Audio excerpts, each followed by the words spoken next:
Assalamualaikum warahmatullahi wabarakatuh. Perkenalkan, nama saya Khairun Niswatin dengan NIM 200502111033 dari kelas Lab Audit EE.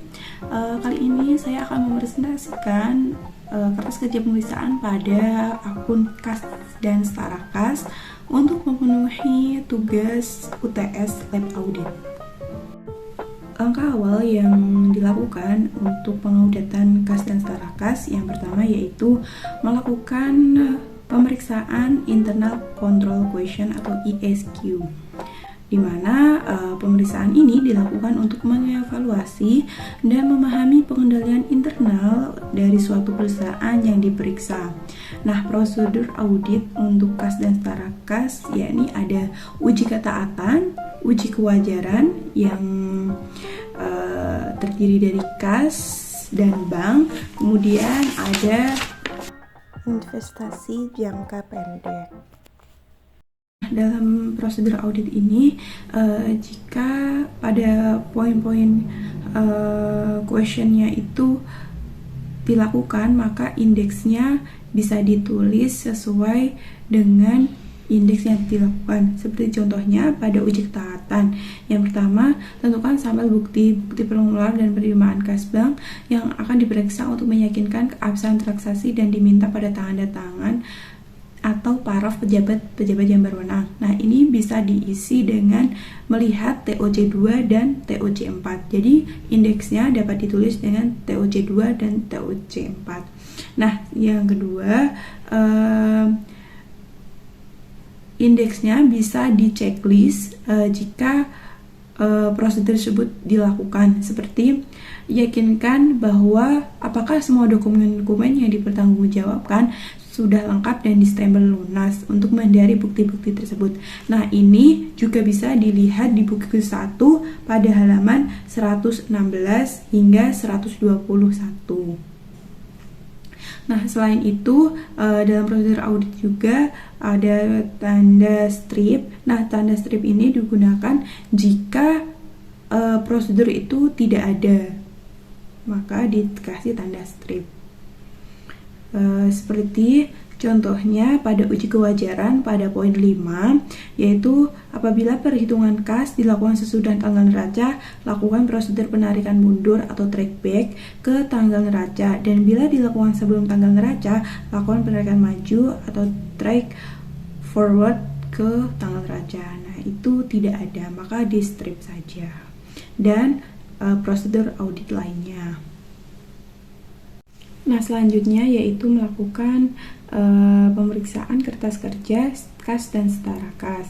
Nah, untuk indeks C ini digunakan untuk KAS dan indeks D digunakan pada Setara KAS. Selanjutnya kita mengisi berita acara pemeriksaan uang kas. Nah, apa sih sebelumnya apa sih tujuan dari pemeriksaan KAS? Tujuan dari dilakukannya pemeriksaan uang kas ini adalah untuk membandingkan apakah perhitungan uang fisik uang dengan catatan perusahaan itu sudah sesuai dengan tanggal neraca atau belum. Dalam pengisian berita acara pemeriksaan uang kas, nah itu dapat dilihat pada halaman 123, yang mana di situ sudah tertera informasi-informasi yang ditemukan selama pemeriksaan. Kita bisa menyesuaikan dan memasukkannya pada berita acara. Dimana yang pertama yaitu nama perusahaannya diisi PT Sugus, kemudian dilakukan pada tanggal 5 Januari 2019. Nah, pemegang kas yaitu saudari dari Sabrina. Nah, yang pertama yaitu kita memeriksa sisa uang kas menurut buku kas. Sisa uang kas menurut buku kas, sisa menurut buku kas pada tanggal 5 Januari yaitu sebesar 3 juta. Nah, ini bisa dilihat pada halaman 124, di mana kasnya pada tanggal 5 Januari yaitu saldonya sebesar 3 juta. Kemudian yang kedua yaitu mutasi pada tanggal 1 Januari 2019 sampai dengan 5 Januari 2019. Ini juga dapat dilihat pada tabel buku kas besar pada halaman 124, di mana di sini terlihat bahwa jumlah debitnya sebesar 24 juta dan jumlah kreditnya yaitu sebesar 24 juta. Maka sisa buku kas pada tanggal 31 Desember 2018 adalah 3 juta. Diperoleh dari sisa menurut buku kas tanggal 5 dikurangi dengan jumlah debit dan kredit tadi. Karena jumlah dan kreditnya tadi balance, maka tinggal sisa yang 3 juta. Kemudian pemasukan yang belum dibukukan yaitu sebesar 11.900.000. Nah, 11.900.000 ini dapat dilihat pada halaman 123 yaitu mengenai giro yang belum dicairkan. Giro dari pelanggan yang sudah diterima oleh saudari Patricia tetapi belum disetor ke bank. Nah, ini terdiri dari Bank CAB, Bank NIB, dan Bank IIB. Dan itu di total semua sehingga jumlahnya yaitu 11.900.000.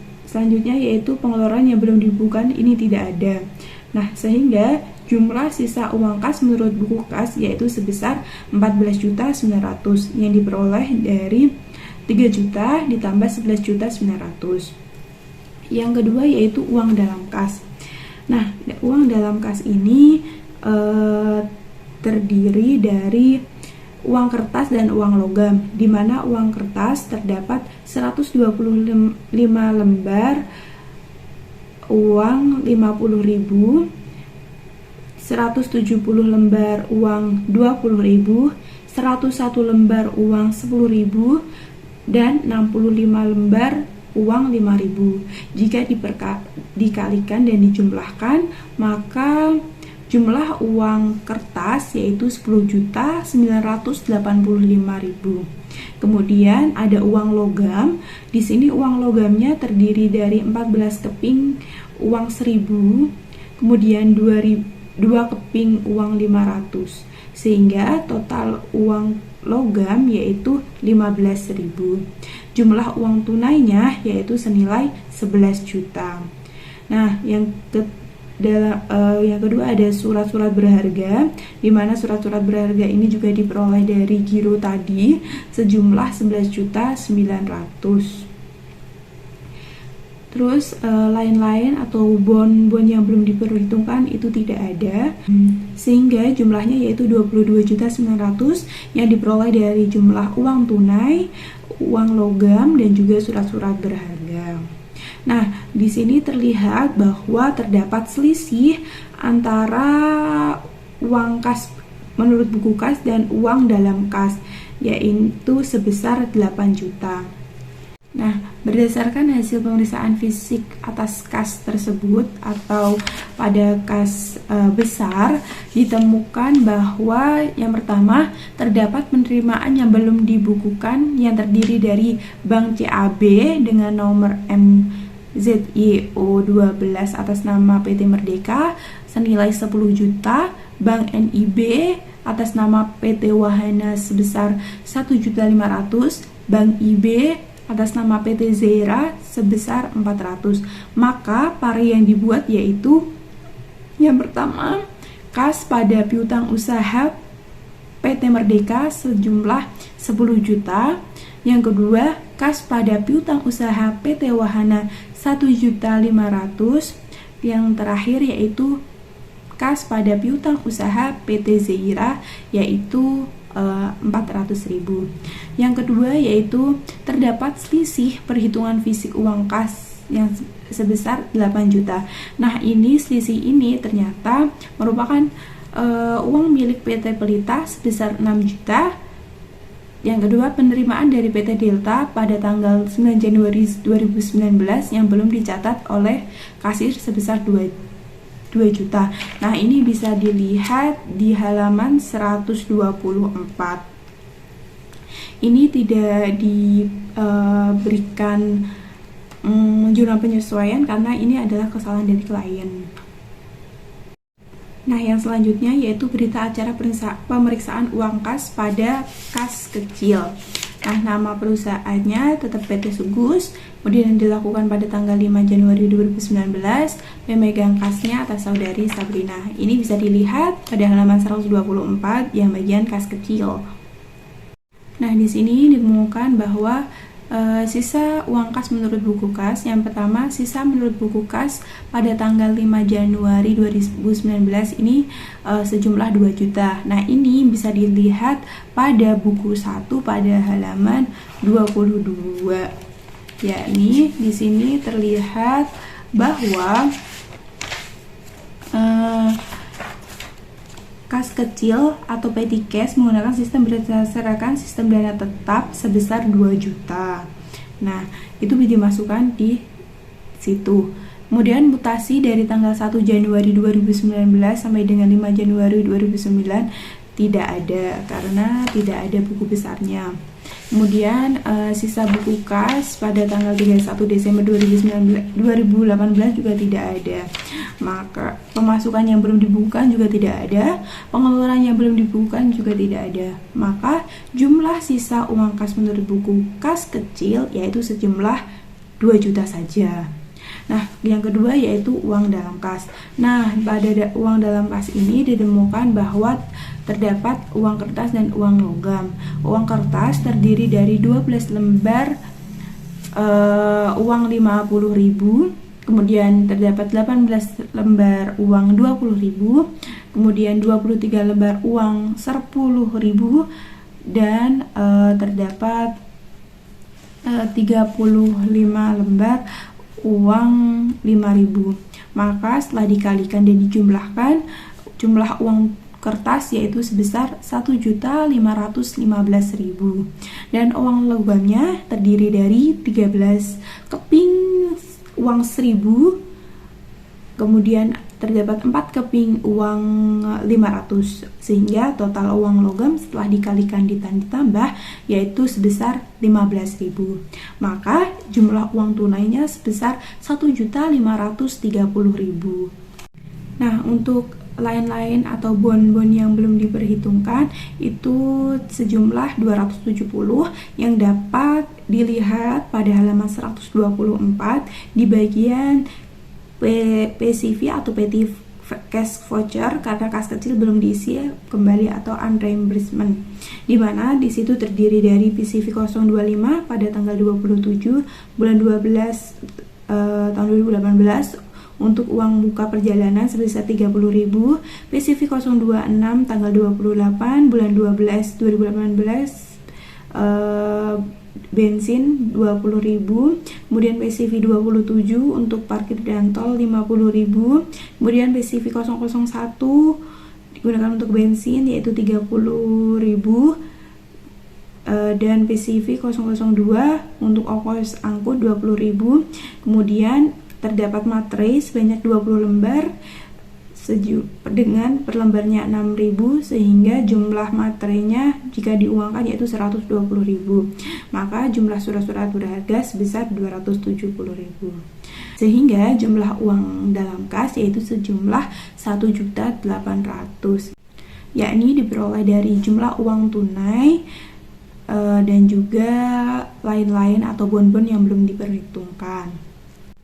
Maka dapat dilihat bahwa terdapat selisih uang kas yaitu kekurangan sebesar 200.000 yang diperoleh dari jumlah uang dalam kas dikurangi dengan jumlah sisa uang kas menurut buku. Nah, maka diperlukan jurnal penyesuaiannya. Nah, di perhitungan fisik uang kas kecil senilai 200.000 yang tidak dapat dipertanggungjawabkan oleh pemegang kas kecil, maka parenya yaitu piutang lain-lain sebesar 200.000 pada beban yang masih harus dibayar sebesar 200.000. Selanjutnya yaitu pada bagian bank, ini dilakukan rekonsiliasi. Nah, ini bisa diisi di indeks C3.1. Nah, ini digunakan untuk membandingkan apakah terdapat perbedaan antara saldo menurut rekening koran dengan saldo menurut pembukuan pada perusahaan.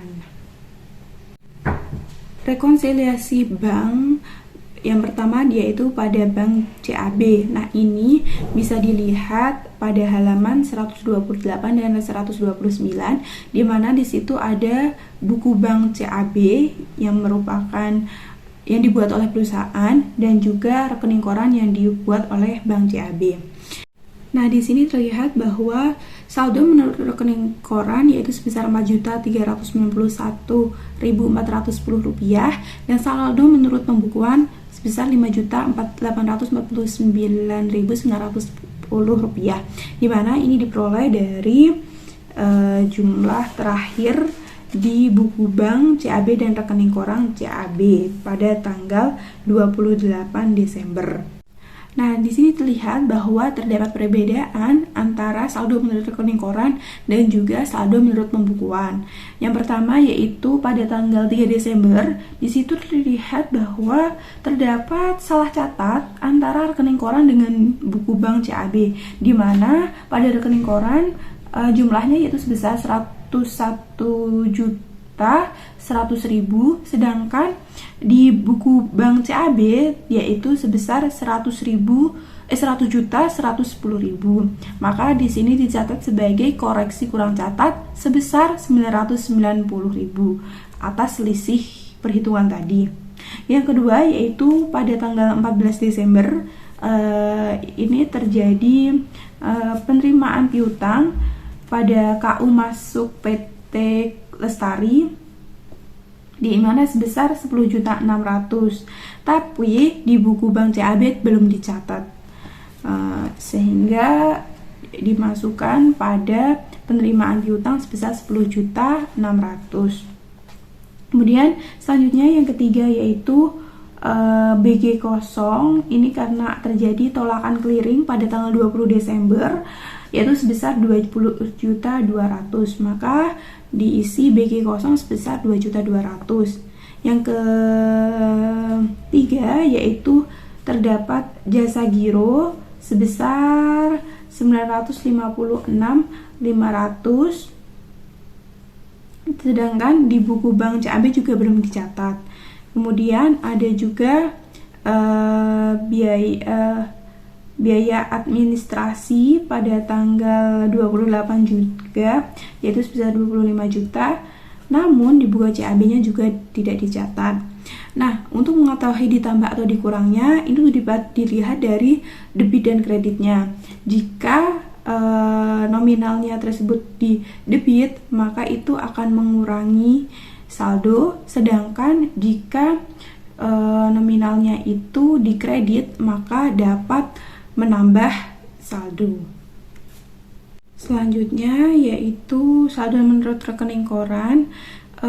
Ini bisa dilihat di 128 pada buku bank CAB, di mana terdapat setoran dalam proses sebesar 20 juta, yang mana itu diperoleh pada tanggal 26, yaitu pembayaran utang PT Caraka. Kemudian ada BG yang beredar yaitu pada tanggal 28 yaitu sebesar 2 juta. Saldo yang benar yaitu sebesar 13.391.410, dan saldo ini sama dengan saldo menurut pembukuan yaitu sebesar 13.391.410. Nah, dengan adanya perbedaan tersebut atau selisih tersebut, maka dibuatlah jurnal penyesuaiannya. Nah, ini dapat ditulis pada T3, indeks T3 pada supporting schedule Bank CAB, yang mana yang pertama yaitu terjadi kurang catat atas pembayaran utang kepada PT Berkat tanggal 2 Desember 2010 yang seharusnya 101.100.000 dicatat sebesar 100.110.000. Maka parenya yaitu utang usaha pada Bank CAB sebesar 990.000. Kemudian yang kedua, perusahaan belum mencatat atas penerimaan dari PT Lestari. Nah, parennya yaitu Bank CAB pada piutang usaha sebesar 10.600.000. Yang ketiga, salah satu BG yang diterima dari pelanggan ternyata kosong. Maka parennya yaitu piutang usaha pada Bank CAB sebesar 2.200.000. Kemudian ini ada perusahaan belum mencatat biaya administrasi dan jasa giro. Maka jurnal yang dibuat yaitu biaya administrasi bank sebesar 25.000, Bank CAB 131.500, pada pendapatan lain-lain sebesar 156.500. Selanjutnya yaitu rekonsiliasi pada Bank Lopo, yaitu pada indeks C4.1 di halaman 89. Nah, ini bisa dilihat di halaman untuk rekening banknya, yaitu pada halaman 130, dan untuk buku Bank Lopo-nya yaitu pada halaman 126. Di mana di sini juga terdapat perbedaan. Nah, saldo menurut rekening koran yaitu sebesar 5.092.640, sedangkan saldo menurut pembukuan yaitu 36.640.414 rupiah. Nah, ini dapat dilihat bahwa terdapat perbedaan di mana pada penerimaan piutang pada tanggal 24 Desember 2018 di sini belum dicatat oleh PT Subus yaitu sebesar 3.750.000. Kemudian pada tanggal 24 Desember juga belum dicatat yaitu biaya cek atau giro sebesar 18.000. Kemudian pada tanggal 27 jasa giro juga belum dicatat sebesar 75.226. Kemudian pada tanggal 27 Desember juga biaya administrasi sebesar 5.000 belum dicatat. Kemudian pada tanggal 28 Desember ini terdapat BG kosong yaitu setoran clearing sebesar 3.350.000. Maka saldo yang benar menurut pembukuan yaitu terdapat selisih 37.092.640. Nah, kemudian pada saldo menurut rekening koran, nah itu terdapat BG beredar pada PT Elang pada tanggal 17 Desember di mana sebesar 20 juta, dan juga BG beredar pada PT Caraka yaitu sebesar 5.500.000. Kemudian pada tanggal 26 juga terdapat setoran dalam proses sebesar 37.500.000, dan juga pada tanggal 28 terdapat setoran dalam proses yaitu sebesar 2 juta. Maka saldo yang benar yaitu 37.092.640. Nah, ini sama dengan saldo yang benar pada rekening koran. Nah, atas selisih tersebut maka dibuatlah jurnal penyesuaian. Yang pertama yaitu perusahaan belum mencatat penerimaan piutang. Nah, maka jurnal parenya yaitu Bank Lopo pada piutang usaha sebesar 3.750.000. Kemudian yang kedua, perusahaan belum mencatat biaya cek atau giro, biaya administrasi dan jasa giro. Parenya yaitu beban administrasi bank bank sebesar 23.000 yang diperoleh dari biaya cek dan biaya administrasi bank. Kemudian Bank Lopo sebesar 52.226, dan kemudian kreditnya yaitu pendapatan lain-lain sebesar 75.226. Yang ketiga yaitu perusahaan belum mencatat BG yang ditolak. Nah, parenya yaitu piutang usaha pada Bank Lopo sebesar 3.350.000. Nah, untuk mengisi pare-pare tersebut, maka kita ke indeks C di halaman 82 buku 2. Nah, maka diketahui bahwa kas besarnya yaitu sebesar 11.900.000 di debit. Nah, ini diperoleh dari kas besar di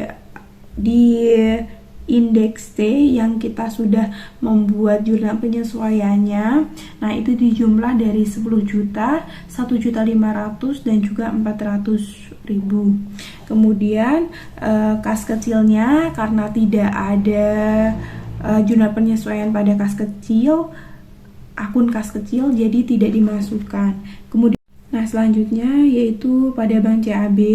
Nah, dapat diketahui bahwa terdapat pare di debitnya 10.731.500 dan juga kreditnya 3.190.000.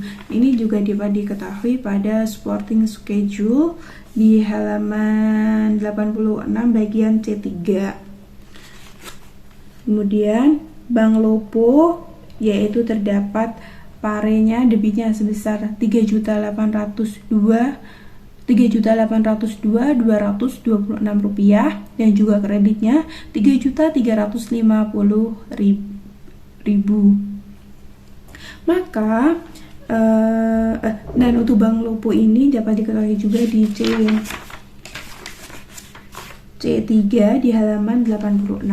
Maka saldo per audit untuk kas besar yaitu sebesar 14.900.000, kas kecilnya 2 juta, Bank CAB-nya 13.391.400. Kemudian Bank Lopo-nya yaitu sebesar 37.92.640. Maka total per audit pada tanggal 31 bulan 12 2018 yaitu 67.384.050 rupiah. Nah, langkah selanjutnya yaitu kita melakukan uji transaksi penerimaan dan pengeluaran bank pada TOC 2 dan TOC 4. Nah, pada TOC 2 yaitu uji transaksi penerimaan bank, ini dapat dilihat pada halaman 74 yaitu mengenai bukti bank masuk. Nah, untuk melakukan uji transaksi pada penerimaan bank ini, kita memilih 5 transaksi terakhir saja yang ada di bukti bank masuk. Nah, yang pertama ini kita lakukan dari tanggal terakhir yaitu pada tanggal 27 Desember pada nomor 8, di mana di situ PT Zebra Pratama melakukan setoran clearing yaitu sebesar 15 juta. Nah, untuk kelengkapan dokumen pendukung ini kita anggap lengkap atau kita checklist saja karena lampiran dokumennya yang ada di buku itu belum penuh gitu. Namun secara realnya atau secara kenyataannya kita harus benar-benar mengecek satu-satu bukti kelengkapan dokumennya. Kemudian pada kebenaran perhitungannya ini totalnya itu benar karena hanya terdapat satu transaksi yaitu pada PT Zebra Pratama saja. Kemudian otorisasinya ini sudah ada karena terdapat tanda tangan pada antara pihak terkait. Kemudian kebenaran nomor akun ini tidak ada karena di sini tidak dicantumkan nomor akunnya. Kemudian selanjutnya yaitu untuk kebenaran postingnya ini tidak ada karena tidak ada buku besarnya, maka kita silang. Kemudian selanjutnya yaitu di tanggal 24 Desember pada nomor dimasuk nomor 7, di mana di sini terdapat 3 pelanggan, yaitu ada PT Wahana, PT Zahira, dan PT Zebra Pratama, di mana melakukan setoran clearing. PT Wahana sebesar 55 juta, PT Zahira sebesar 33 juta, dan PT Zebra Pratama 17 juta. Nah, kelengkapan dokumennya kita anggap ada, kebenaran perhitungan matematisnya juga sudah benar, yaitu sebesar dengan total 105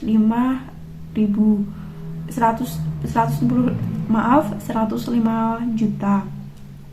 Kemudian otorisasinya juga sudah ada, di mana sudah ada tanda tangan pada pihak terkait. Kemudian kebenaran nomor akunnya tidak ada karena tidak ada nomor akun, dan kebenaran postingnya juga tidak. Nah, selanjutnya kita melakukan uji transaksi pengeluaran bank atau TOC 4. Kita hanya mencatat 5 bukti pengeluaran bank terakhir, yakni pada tanggal 28 Desember dan sampai dengan 26 Desember. Di mana yang pertama yaitu pada tanggal 20 Desember 2018. Nah, itu dengan nomor bukti pengeluaran bank 12, yaitu membayar kepada PC Caraka utang jatuh tempo pada tanggal 28 bulan 12 2018 sebesar 37.500.000, di mana kelengkapan dokumennya kita anggap lengkap. Kemudian kebenaran perhitungan matematisnya juga benar. Kemudian otorisasinya juga sudah ada, di mana ada tanda tangan kedua pihak terkait, dan juga terdapat kebenaran nomor akun, yakni di nomor akun 202.003. Untuk kebenaran postingnya ini tidak ada. Nah, selanjutnya kita beralih ke Starakas, yaitu di indeks D, di mana di situ di halaman 125 di buku 1 diberitahukan pada investasi pada saham. Nah, berdasarkan pengecekan dari bukti saham dan sertifikat deposito terdiri dari saham, yaitu saham PT Garam yang sebelumnya sebanyak 20.000 lembar menjadi 10.000 lembar, dan PT Gudang sebanyak 20.000 lembar. Kemudian deposito yaitu deposito Bank CAB dalam rupiah 1 miliar dan dalam USD sebesar 30.000 US dollar. Maka dapat diketahui bahwa jumlah saldo akhir deposito berjangkanya yaitu sebesar 1.450.000.000. Nah, ini juga sudah dimasukkan di indeks D di halaman 92 buku 2. Kemudian yang selanjutnya yaitu pada investasi pada saham, di mana di halaman 123 terlihat bahwa PT Garam mempunyai saldo awal sebesar 200 juta. Namun di sini kan dibilang bahwa di halaman 125 bahwa saham PT Garam sebelumnya 20 lembar menjadi 10 lembar. Maka dari 200 juta tersebut dibagi menjadi 20.000 lembar, yang hasilnya yaitu 10.000 per lembar saham. Maka diperolehlah harga perolehan PT Garam yaitu sebesar 100 juta yang diperoleh dari 10.000 dikali dengan 10.000 lembar saham. Kemudian nilai akhir tahunnya yaitu sebesar 102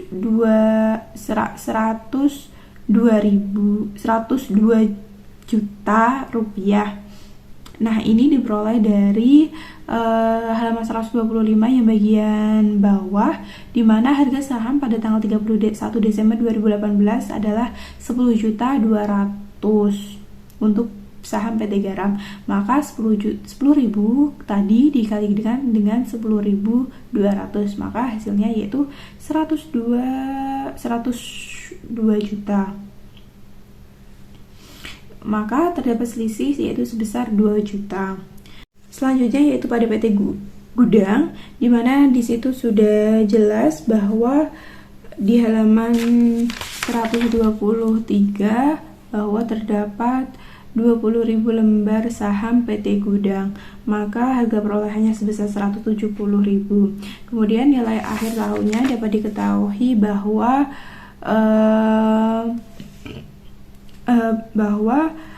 harga saham untuk PT Gudang yaitu sebesar 8.375.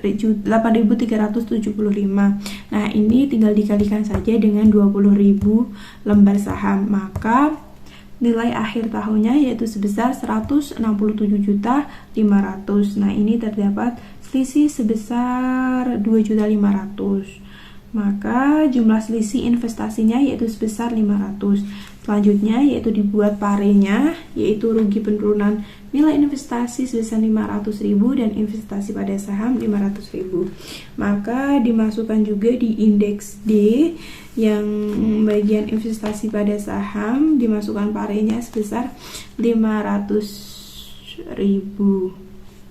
Maka diperoleh bahwa saldo per audit pada deposit berjangka tanggal 31 Desember 2018 sebesar 1.450.000.000. Kemudian investasi pada saham sebesar 264.500.000 dan totalnya per audit 31 Desember 2018 yaitu sejumlah 1.714.500.000. Demikian presentasi saya mengenai kertas kerja perpisahan pada akun kas dan setara kas. Apabila ada kesalahan, mohon maaf. Sekian, wassalamualaikum warahmatullahi wabarakatuh. Bye.